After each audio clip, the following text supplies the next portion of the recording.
نحمدہ ونصلی علی رسولہ الکریم۔ میری معزز خواتین و حضرات، رمضان اور روزے کے مسائل میں سے پہلا مسئلہ یہ ہے، کسی عورت نے رمضان کا روزہ رکھ کے توڑ دیا لیکن پھر اسی دن اس کے ایام شروع ہو گئے تو اس پر جو روزہ توڑنے کی وجہ سے کفارہ لازم ہوا تھا وہ ختم ہو گیا۔ دوسرا مسئلہ، کسی شخص نے ایک روزہ توڑا، پھر اس کا کفارہ ادا کر دیا اور پھر دوسرا روزہ توڑا تو اب دوبارہ کفارہ ادا کرنا ہوگا۔ پہلا ادا کیا ہوا کفارہ بعد میں توڑے ہوئے روزے کے لیے کافی نہ ہوگا۔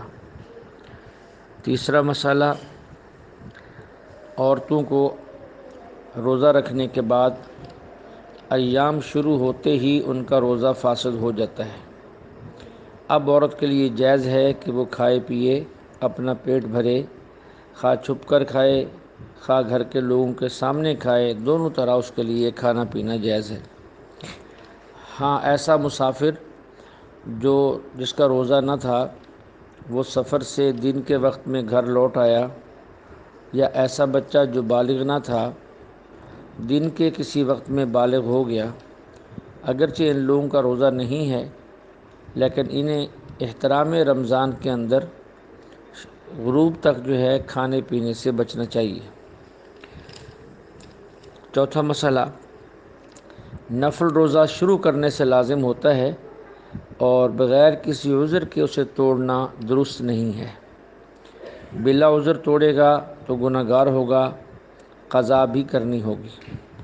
اگر عذر کی وجہ سے نفلی روزہ توڑ دیا ہے تو اس کا گناہ بالکل نہیں ہوگا لیکن قضا پھر بھی کرنی ہوگی۔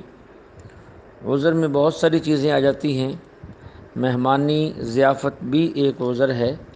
کسی نے نفلی روزہ رکھا، پھر دن میں کسی نے کھانے کی دعوت دے دی، مہمانی کر دی، تو یہ اس مہمانی کی وجہ سے بھی اپنا روزہ توڑ سکتا ہے، اس پر کوئی گناہ نہیں ہوگا، بعد میں اپنے اس روزے کو قضا کر لے۔